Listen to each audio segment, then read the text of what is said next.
Welcome to the Vermilion Podcast, a free audio library of business strategies, creative inspiration, and industry knowledge for actors, filmmakers, writers, and anyone looking to activate their creative potential. I'm Misha Calvert, a writer-director who helps artists build the careers that they dream of. I really hope that this podcast inspires you in some way. Thanks for tuning in. I'm here with Sarah Pribis, who is just already my favorite new friend. I hope that's okay to say. Absolutely. And Sarah, you are an actor, a host, an influencer, also other things, business person, but I want to go with those three things. If you had 100 pieces of you, how many pieces would be actor, how many would be host, and how many would be influencer? Wow. I would say currently it's probably 34 actor, 34 influencer. I would say that's pretty 50-50, and then whatever's left host. So they're pretty evenly split, I would say. Do you like that? I do. Yeah, it keeps things interesting. Yeah. Utterly prolific. Like, I was trying to look at your content and it was like entering a universe. What gives you the energy to create so much? I don't know. No, I've always been a really driven individual, and I love to have a creative outlet where I'm in charge of the storytelling and the narrative that's being told. And I think, I've been making content for a really long time, and that's looked a lot of different ways. And I think where I currently live in this sort of like working actor, very transparent about what it looks like to be in this industry right now, it is helpful for me. It gives me a sense of purpose.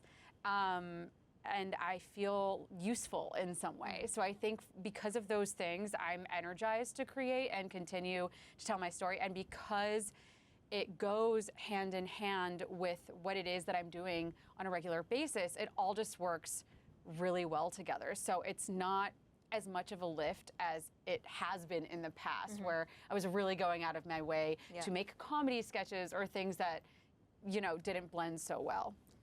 Yeah, it's just your authentic experience, speaking truthfully, funnily, candidly. Yeah.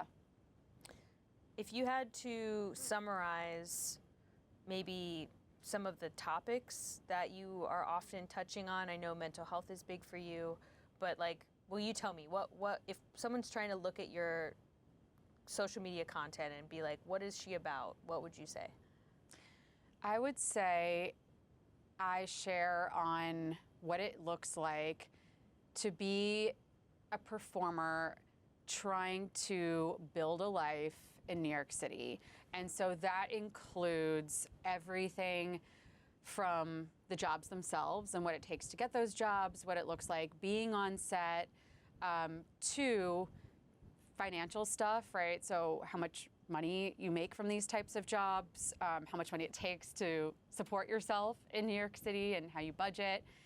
And then also, of course, the other aspects around that, more mental health, like you mentioned, right? So there's obviously a lot of rejection in this industry. You're basically going on a job hunt every single day, because usually once you finish a job, you're moving on to the next or searching for the next. And so talking about sort of the stamina and what it takes to do that, and just, I think one of my biggest pillars is transparency and honesty. I really want, I try to be what I wanted to see when I was first navigating this in my 20s, and what I wish people had told me. Yeah, absolutely. So you said that you are heading off to shoot something tomorrow at 5 a.m. Yeah. What did you book? It is a commercial. I won't say what it's for yet.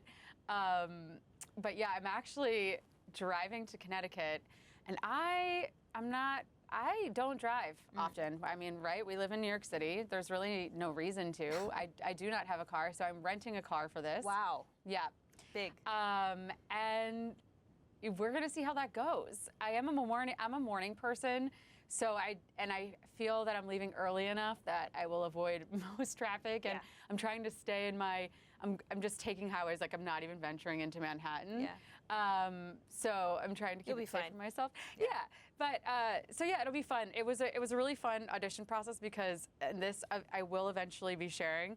I got the audition late last week, and it was so vague. There were barely any instructions or context, and for example, the easiest way I can say is that it just said song, and then it gave me like a line to react, like, wow, that's great, something like that. And then it would say song again, and then I would have a line. And I was like, what is it? What am I doing here? What is it that they want me to do? And then I was like, well, I guess it's up to me to figure it out. So I made up a song. Wow. And I sang the song as my own reader off camera, like I recorded it and sang it, and then I reacted to it. And I remember my boyfriend was like watching me edit my tape, and he was like laughing, and he's like, if you don't book this, I will be shocked just for the shit, like it's so funny. And then I booked it, so there you go. Was the audition anything like what the actual product is, or did they just want to see someone do something goofy? I actually have no idea what I'm going to be doing Wow. tomorrow. And that's a lot of acting. Like, I mean, a lot of times you do get a script or you're preparing or whatever. I imagine that this is going to be fairly similar to kind of what, like, it's a furniture company, right? Okay, yeah. And I'm reacting to a new line of products that they have, I imagine. So, I think it's going to be fun. From what I understand, there's fun things happening in their store or on set or whatever. And I think I'm just, but I have no idea. So we're gonna all find out together. That's exciting. Watch you show up and it's a Mr. Beast game show. Right? Yeah. Oh boy. You disappear for 2 years. You'll know. I'm in Connecticut. Yeah, get your tracker on your foot in your shoe. So, okay, there's a lot I want to ask you about. I don't drink, and I haven't for a long time. I did it not for any I didn't, have go off the deep end or anything. I started to value my energy more, and I wanted to wake up and get more done in a day, and eventually I was like, I don't have time to be hungover. Yeah. So I'm curious what you want to say about a sober lifestyle, and if you identify as someone who's sober, and just any thoughts that you want to share on that. Because I'm really outspoken on the podcast of like, don't drink, don't do drugs. If you like your brain, then don't do that stuff. Just, it's like so clearly brain damaging. So anyway. Well, that's amazing. Yeah, I'm very outspoken about being sober as well. It changed my life. It's the thing that I am most proud of. Wow. And I mean, I literally owe my entire career to being sober. So that's the short version. The slightly longer version is my drinking was definitely messier than what yours sounds like.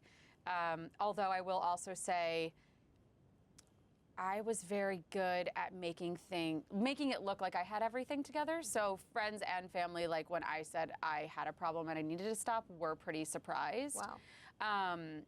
But yeah, I mean, it was sort of starting to seep through at the cracks a little bit, and there definitely were more consequences. And I 100% wasn't, getting out of my career or my life what I really wanted to. Like, I felt like a shell of a human, sort of, and that I was just like going through the motions of life, and that I was really just like living for the next drink. Even though there were all these there were amazing people in my life. I had multiple jobs. I was auditioning. Like, there was a lot going on, but I was very spiritually bankrupt.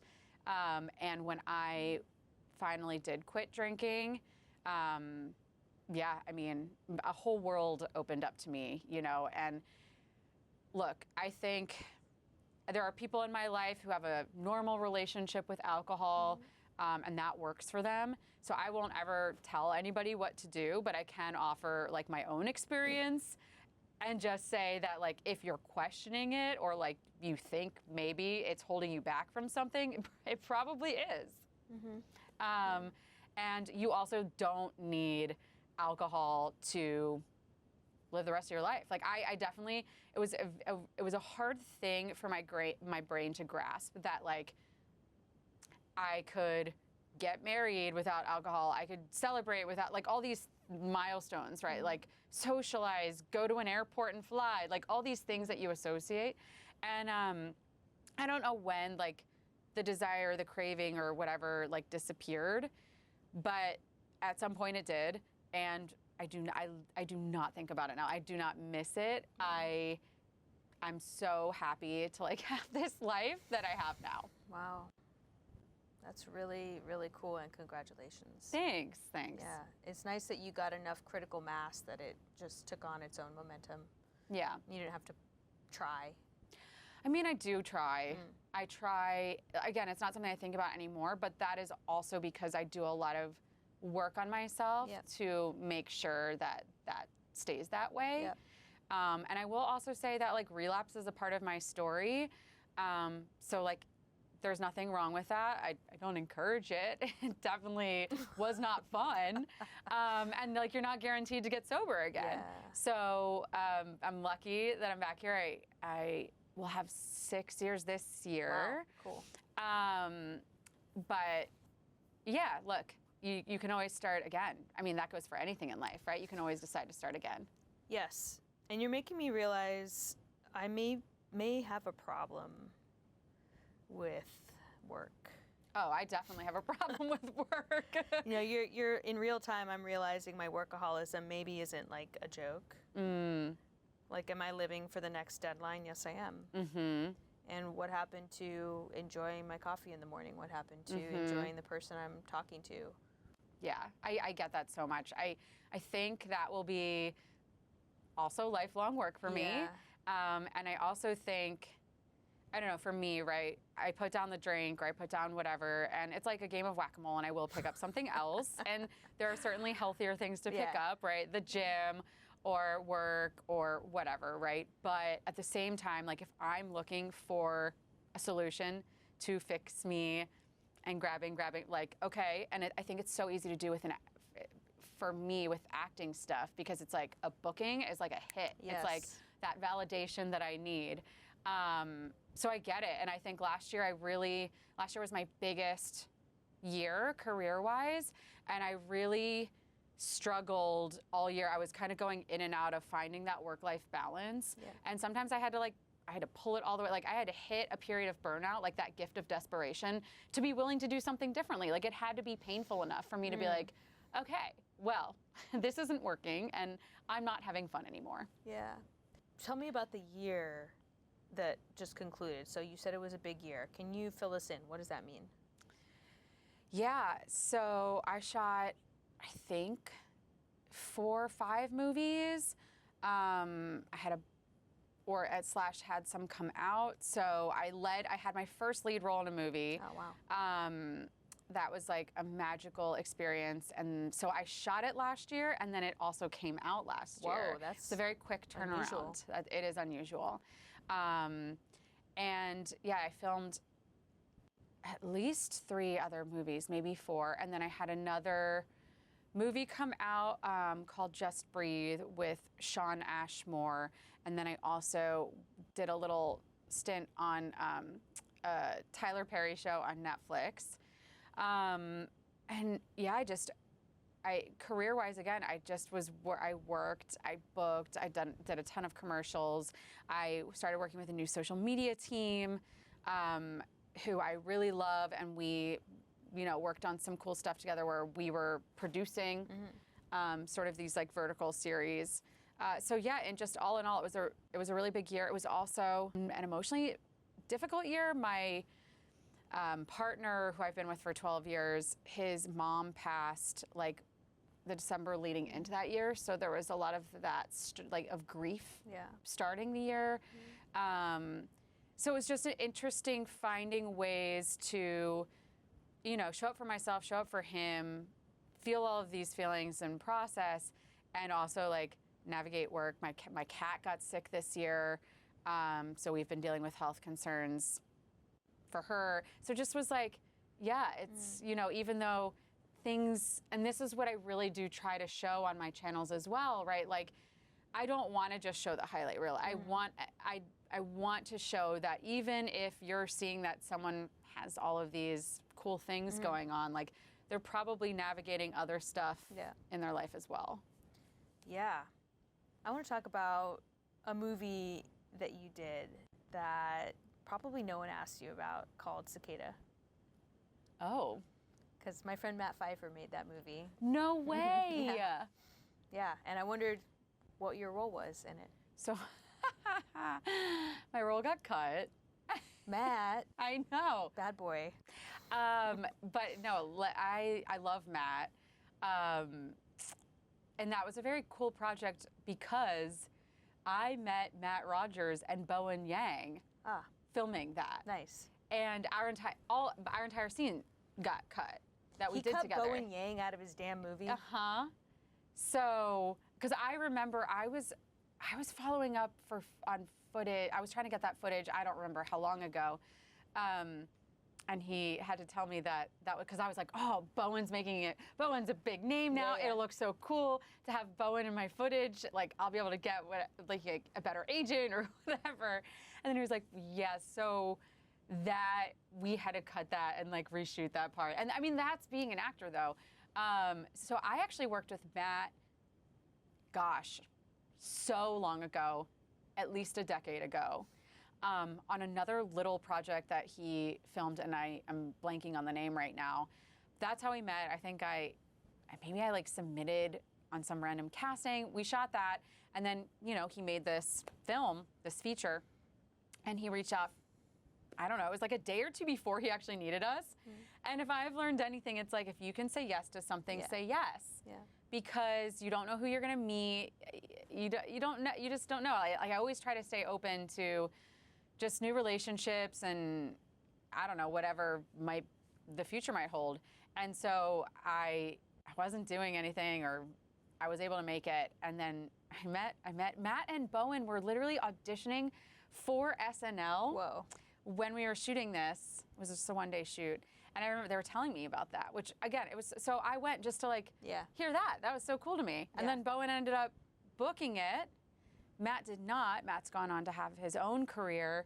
And then I got Matt on my podcast when I had a podcast. Nice. Yeah.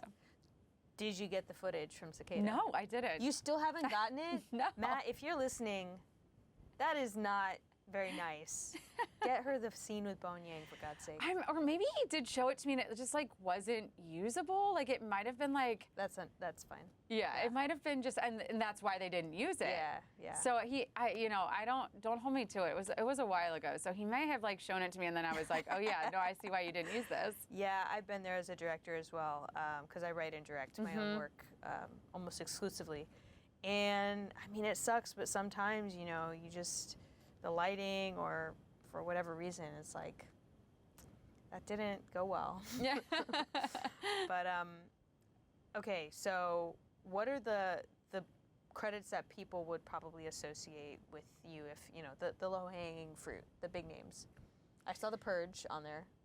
Yeah, you know, I don't really have a lot of credits that people would associate with me. And for a long time, that made me insecure. No, I think this is important to talk about, really, because what I thought a successful actor needed to look like was this one ideal. This one, and I still sometimes I'm like, oh gosh, I'm not this, right? So it's like, you know, you're a series regular on some show, people know who you are, or you're in studio films. Okay, so we all have that idea of like what a Hollywood actor looks like.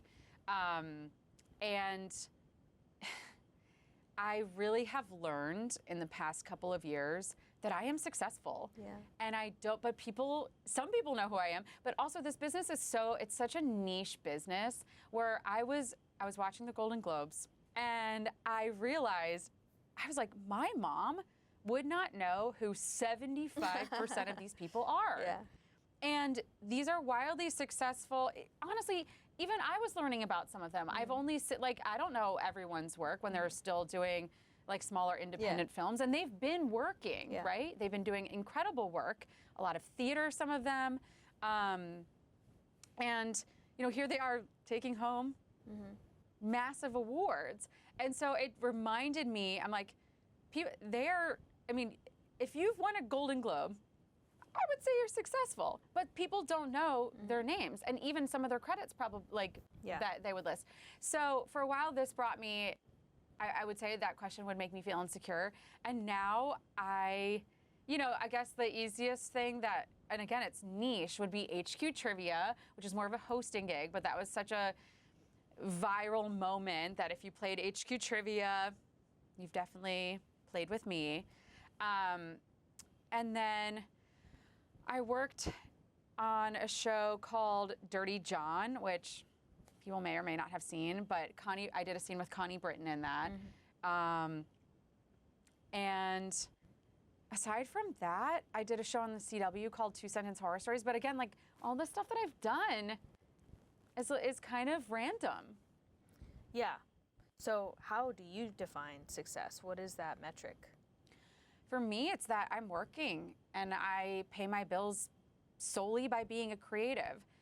However, I also want to be very clear that if you need a survival, like another job, restaurant, whatever it may be, that also, you can be a successful actor and still have other jobs. So I'm just saying that even though I'm defining that as my current metric for myself, that is not like the metric that I would say is true for everyone. I mean, every person, I think their measure of success is different. 100%. Deeply individual. Yeah. But for you, it's just you're working and you're paying your bills from being a creative. Yeah, and I'm fulfilled doing that. Like I take pride in the work that I'm doing. Cool. What do you wish for in the coming 1 to 2 years? Look, I'd love to hit more mainstream media. I think the dream, to be able to develop a character over multiple seasons, it's incredible. Like that, to be able to go to set every day and see the same people and work, on developing a character. I just think like that for me is the dream. I think even a step further is, I wrote a pilot, so I have like an idea for a show. If I got to play the role that I wrote for myself, like that would be the dream. Yeah, you have so many followers on TikTok and Instagram, and that's amazing. Like, I just tell people all the time, it's a blank slate. You can do whatever you want. People are like, ew, social media. Like, no, it's a form of creativity. So it is. I will say that even hearing you introduce me as an influencer gave me the oh my ick. God, sorry. No, but I am. I am. I've talked to my brothers about this before. It can have a negative connotation, right? Yeah, wait, I'm trying to think of what I associate with in the negative way when I hear influencer. Yeah. Like, what does my subconscious say? It says fake or superficial or shallow. Commercial, capitalism. Selfish. Because I've met people that are influencers, and I think those few where the personality is so bad and they're so like mean that it just makes me associate that with everyone, but it's just not true. Yeah, it is what it is. Like at the end of the day, if I influence, it's up to you how you use that influence, right? And so, and it's such a gift. Truly, if I could, again, aside from giving advice to, if you think you have a problem with alcohol, maybe stop drinking, I would also say, like, if you have any desire to create on social media, you should absolutely do it. That has also changed my life. Wow. And in many ways. So, like, the first thing is that it's just given me financial stability so that I don't have to work a restaurant job. Because for me, it is preferable to work in this type of creative field. Yeah. Maybe, like, if you hate social media, like, maybe it is more compatible for you to do something else. And that's why I'm like, my metric is totally different. But for me, it's given me the financial stability to work creatively. Also, like, it's on my own schedule. It is from home, which means I can put more of my attention and focus onto tapes as they're coming in for my acting career. Go to the gym. 100%. So I'm not reporting to somebody on their, like, it's incredible. Yeah. But this, and then the second thing is, you know, I don't necessarily want to like spread the rumor that you have more followers, you can get more jobs, because I generally don't think that's true. I do think having a platform can give you visibility. And, you know, there are plenty of influencers who we don't recognize as having like a background in acting, let's say, but that does not mean that they don't, right? And I think that's like something that is really important to remember. You may know certain influencers as influencers first, and then you see that they're like trying to be an actor, and you're like, oh, that's so annoying now that, but they may have been a theater kid and been trying to be an actor first, and this is the first thing that hit. So like, I think that's important to remember. And some of these people now are, you know, they're with agencies because of their social media. They have access to auditions or tools to potentially pitch their own shows. Book deals. Exactly. Yeah. So it does give you visibility. I don't have so many examples myself, but I definitely, I have ended up in rooms where people, like casting rooms, where people have, the director or the casting director has been like, hey, I just want to let you know, like, I love your stuff. And then I'm like, oh, that's really cool to know, right? I feel like they're on my side. I've also had people say, I got a text message from a casting director once, and she said, hey, I brought you in for this audition, and I want to let you know that it's because I know of you because of social media. Cool.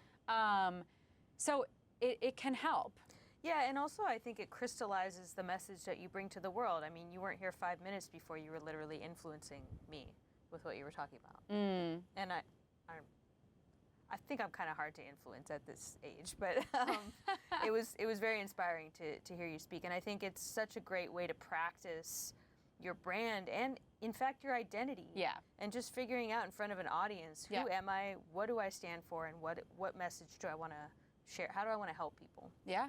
It can also make you it just makes you a better artist. You know, I think it's interesting because I make a certain type of content for my channels, which is obviously about me or the industry.